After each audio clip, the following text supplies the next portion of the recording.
July 2024, Bangladesh was in turmoil.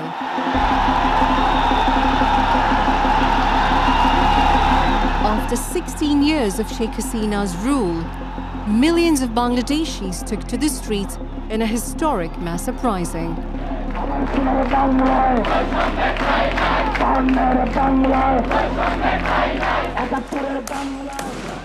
What began as a student movement soon turned into a nationwide revolt against a regime widely seen as brutal, corrupt, and illegitimate. They blame the government for a violent crackdown on dissent, which left at least 200 people dead.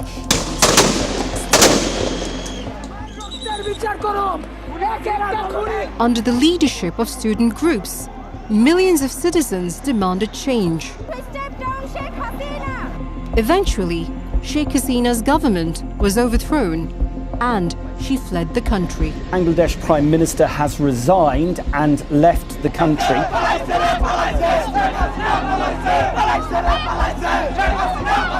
যে বিপ্লবের মাধ্যমে বাংলাদেশ আজকে নতুন বিজয় দিবস সৃষ্টি করলো এই দেশকে নতুনভাবে পুনর্জন্ম দিয়েছে এবং এই পুনর্জন্মে যে বাংলাদেশ পেলাম সেই বাংলাদেশ যেন অত্যন্ত দ্রুত গতিতে এগিয়ে চলতে পারে সেটাই হলো আমাদের শপথ In her place, a new interim government was formed, led by Nobel laureate Professor Muhammad Yunus. প্রধান উপদেষ্টা পদে কর্তব্য বিশ্বস্ততার সহিত পালন করিব This is Ganubhaban, once official residence of the Prime Minister, the seat of power in Dhaka, one of the most densely populated cities on earth. Now, it is a museum, a stark reminder of the authoritarian years and the people's victory.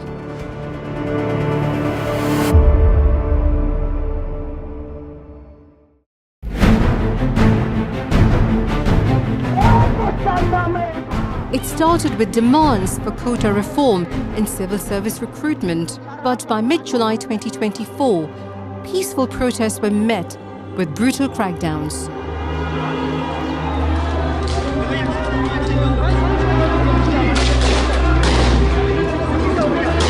At a press conference on July 14, Sheikh Hasina made a derogatory remark about the protesting students, triggering mass student demonstrations.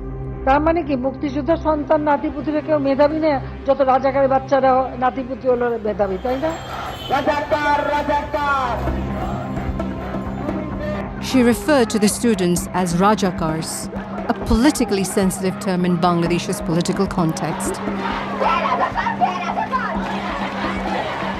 প্রধানমন্ত্রী যখন শিক্ষার্থীদের রাজাকার বলে এবং রাজাকার বলে যদি এই আন্দোলনকে দমন করার চেষ্টা করা এইটা কিন্তু শিক্ষার্থীরা গ্রহণ করবে না Rajakars were the collaborators of Pakistani army in 1971 during Bangladesh's war of independence against Pakistan, where they committed widespread crimes against humanity. On 16 July 2024, while participating in the anti-discrimination movement, Abu Saeed was shot dead by police at Begum Rokeya University. Saeed was the first martyr, which ignited widespread protests. আমার ছেলের দোষ আসলো না আমার ছেলে এটাই ওরা সমস্যা করবে দূর করবে যায় আমার ছেলে গুলি করে মারছে পাখির মতন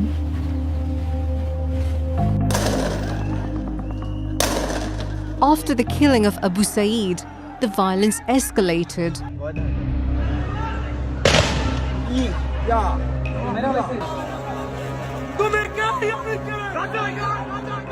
Several hundred students were killed by police in what became known as the July Massacre.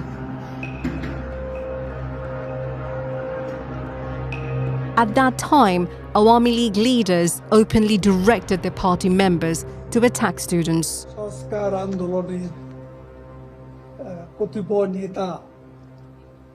যেসব বক্তব্য রেখেছে তার জবাব দেওয়ার জন্য ছাত্রলীগ সহ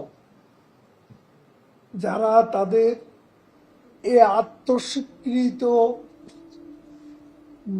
রাজাকার, যারা নিজেদের অধ্যত্বপূর্ণ মানসিকতা প্রকাশ ঘটিয়েছে গত রাতে, তার জবাব তারাই দেবে। Thugs allied with the ruling party, alongside police forces, attacked students relentlessly. From July 16 to 22, over 250 people were killed. Wasim Akram was studying at a college in Chittagong, the port city of Bangladesh. Like many other students, he never thought of backing down from the protest. যখন বাংলাদেশের সকল ছাত্ররা আন্দোলনে নামছে, তখন আমার ভাইয়াও দেশকে স্বৈরাচার মুক্ত করার জন্য আন্দোলনে নেমেছিল। আমার ভাইয়ের দোষ ছিল না। অনেকে আমার মতো ভাই হারাইছে, অনেকে ছেলে হারাইছে, অনেক মায়ের বুক খালি হয়েছে। শেখ হাসিনা পুলিশকে নির্দেশ দিয়েছিল গুলি করার জন্য। ওই দিন থেকে আন্দোলনটা আর কোটা সংস্কারের ছিল না। 16 তারিখের পরে আন্দোলনটা আসলে বিচারের জায়গায় চলে গেছে, কারণ এখানে একটা হত্যাকাণ্ড হয়েছে। On July 19, 44 people were killed in a single day. Capital city Dhaka had turned into a valley of death.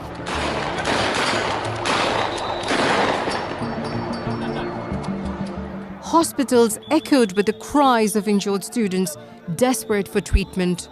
But under pressure from Sheikh Hasina's government, many were denied medical care. In some cases, even wounded students were arrested from their hospital beds. আমি আহত হয়েছিলাম 18ই July, science ল্যাবে আহত হয়েছিলাম। বন্দুকের যে বাঁট ছিল ওইটা দিয়ে পিঠে একদম পিঠে যেটা আছে ওখানে থেতলায় দিয়েছিল। পঙ্গু হাসপাতালে আমাকে টোটাল শরীরের পোশাক খুলে আমাকে উলঙ্গ করে 24 ঘন্টা ওখানে রাখা হয়। তারপর তারা আমাকে ওখান থেকে একটা জায়গাতে শিফট করার পর আমাকে কোনো ট্রিটমেন্ট দেয়নি। আমার ব্যথার যে ইনজেকশনটা সেটাও দেয়নি, সেটা আমাকে ওই বাহির থেকে কিনে নিয়ে এসে অন্য একজনের গোপনে আমাকে নিতে হতো। In response, the government imposed a curfew.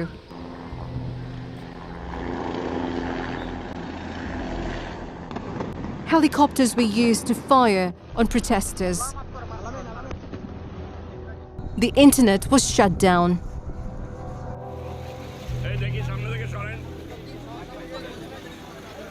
Mass arrests followed. Over 9,000 detained.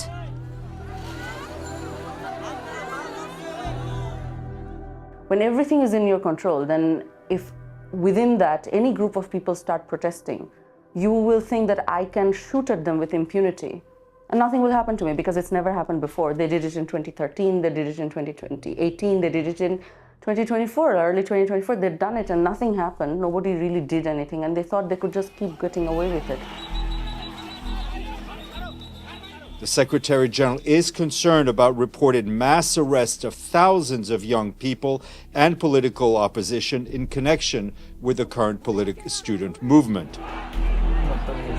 By early August, the situation had reached a point of no return. Protesters launched the March for Justice, demanding the release of detained leaders. সেই সরকার এবং সরকারের দায়িত্বশীল police official এবং যারা বিশ্ববিদ্যালয়ের পর্যায়ে যারা কর্মকর্তা ছিলেন তাদেরকে বিচারের মুখোমুখি করা এবং তাদের কাছে এবং এই যে হত্যাকাণ্ডের ন্যায় বিচারটার জন্য মূলত এই মার্চ ফর জাস্টিস কর্মসূচিটা আসে। আমরা এক দফার সিদ্ধান্তে উপনীত হয়েছি, এই সরকার কোনোভাবে আর এক মিনিটও ক্ষমতায় থাকার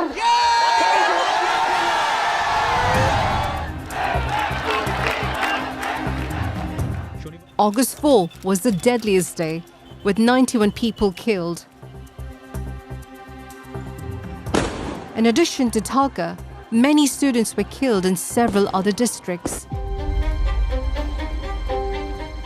In Bangladesh's Feni district, a heart-rending scene unfolded as students were gunned down on the streets. কি বিভৎস চিত্র ফেনীতে ছিল। নিরস্ত্র যেসব ছাত্ররা শিক্ষার্থীরা মহিফালের যে ফ্লাইওভার রয়েছে সেই ফ্লাইওভারের নিচে কিন্তু তারা আন্দোলন করছিল।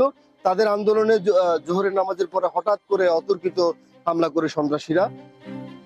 এরপরেই কিন্তু এক একজন করে যে লাশ তারা লাশ করতে থাকে। Bangladesh had never witnessed such a massive participation of women in any previous movement. Thousands of girls, along with their mothers, took to the streets, all asking the same question: why were our brothers killed? The July protest wasn't the first time we saw brutality from them. There were other scenarios where you could hear that somebody tried to speak up against them or speak up against something that they had done, and they ended up being killed or they're missing. So I thought that it was the right thing to do to speak up for it, because it just wasn't right that the government would kill them just because they spoke up for their own right. We want justice! Mothers watched with pride as the children rose against a brutal regime, marching for justice. Bullets flew, crackdowns followed, but nothing could silence their courage or break their resolve. Because they saw their sons, brothers, and classmates gunned down for demanding fairness.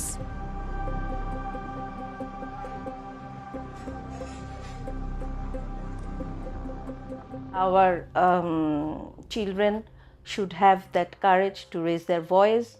Any of us should talk about our rights.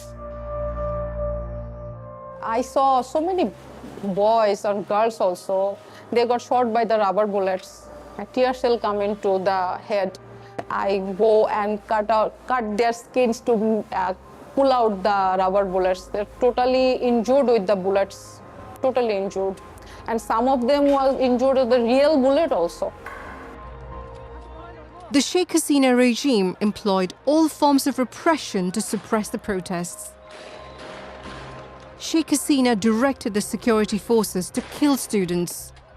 A deadly crackdown on students was authorized by Sheikh Hasina, according to audio of one of her phone calls verified by BBCI.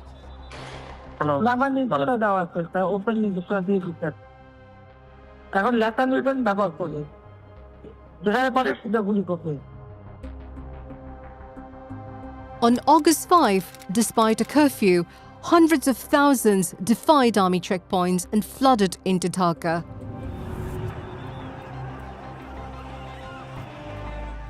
On August 5, from the morning, news was spreading that Army Chief General Waqar-e-Zaman would address the nation on television. The Army Chief later appeared on air and announced that Sheikh Hasina had resigned.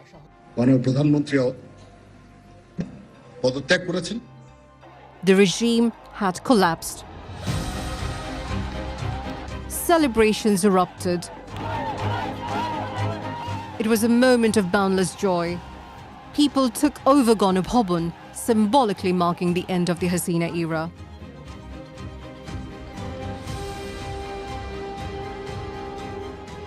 How did a student protest over civil service quotas bring down an entire government? They deliberately instructed the Chhatra League to beat up the students. They instructed the police to shoot. What they didn't expect was the effect this would have on the population. That instead of everybody getting scared and going home, they started coming out more and more and more. And the more people they shot, more people came out.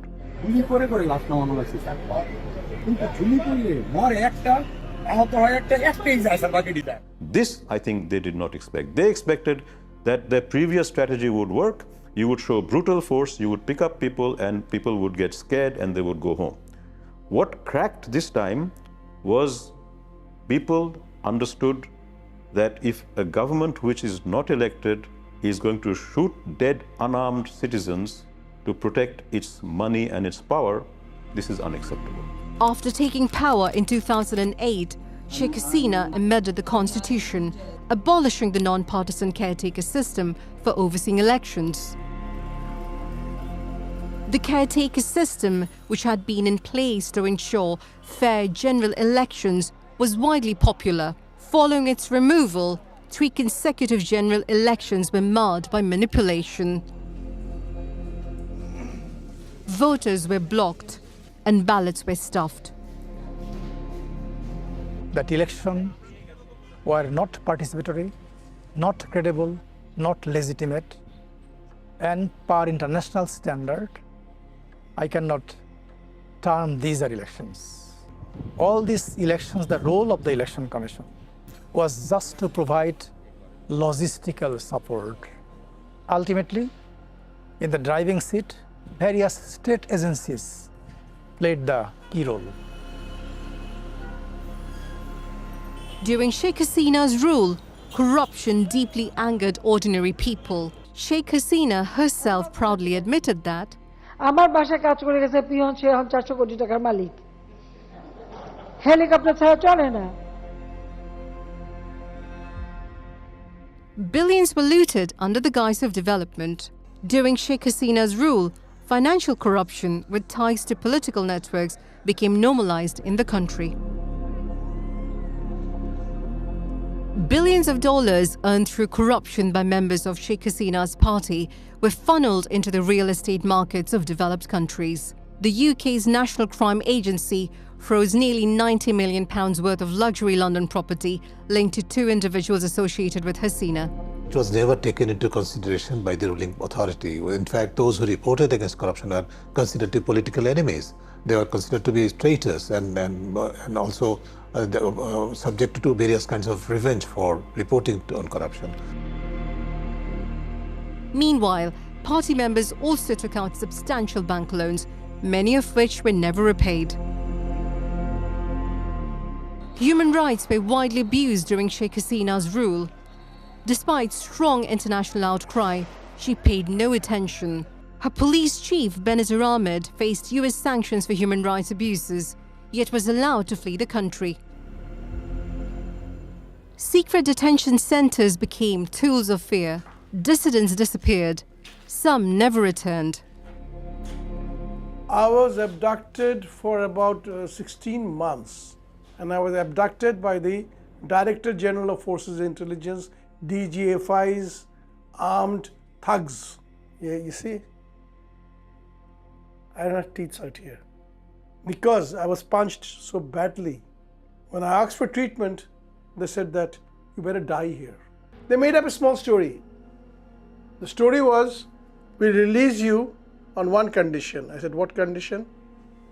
That if you ever utter one word about who we are or where you have been, my younger daughter was that time in Bangladesh, we'll kill her.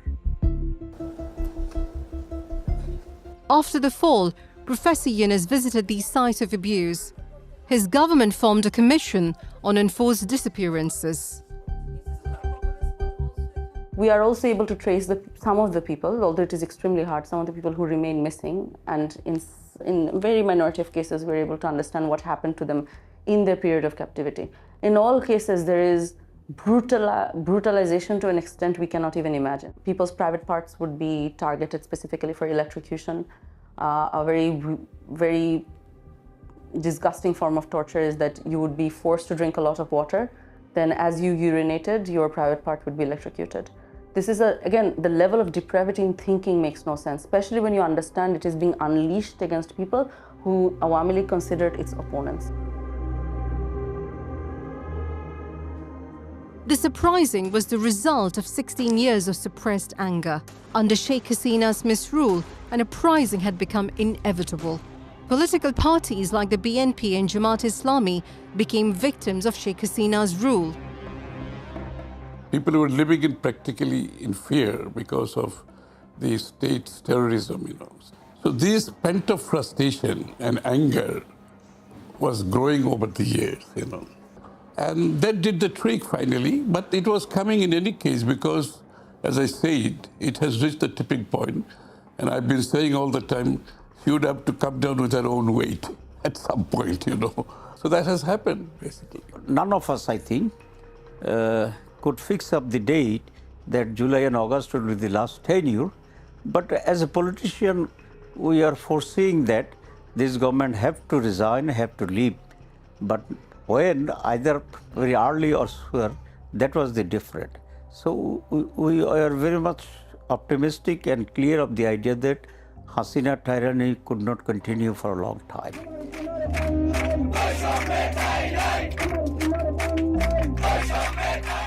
When major political parties joined forces with the students, the uprising gained momentum and ultimately became successful. No section of society remained untouched. People from all walks of life took part in the movement. United, they placed their faith in the students' call for change. There was a shared determination. Sheikh Hasina's rule had to end.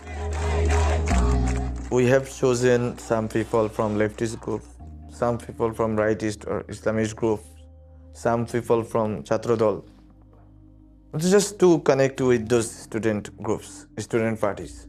So there were 3 or 4 student Chhatrodol leaders in our coordinators team. There were 2 or 3 student leaders from Chhatra Shibir. There were 2 or 3 students from rebellious Chhatra League who rebelled against the Chhatra League, and they came with us. So that was the dimension, that it was students' dimension. And then after, I think during the curfew, it became popular, it became people's uprising. Senior leaders were not in anyhow connected till, I think, till end of the July or during that 3rd or 4th or 5th August. In July 2024, the people of Bangladesh said, enough. The rule of fear finally stopped working. It had worked for 15 years. That level of sheer bravery exists in our society, and I think Awami League miscalculated that fully.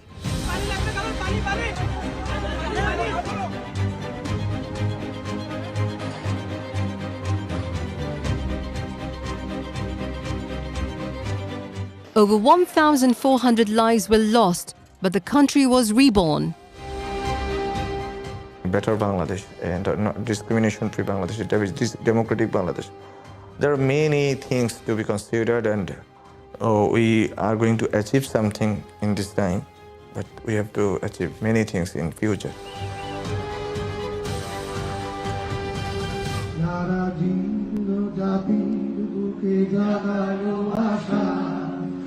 A new chapter begins. One written not by fear, but by hope.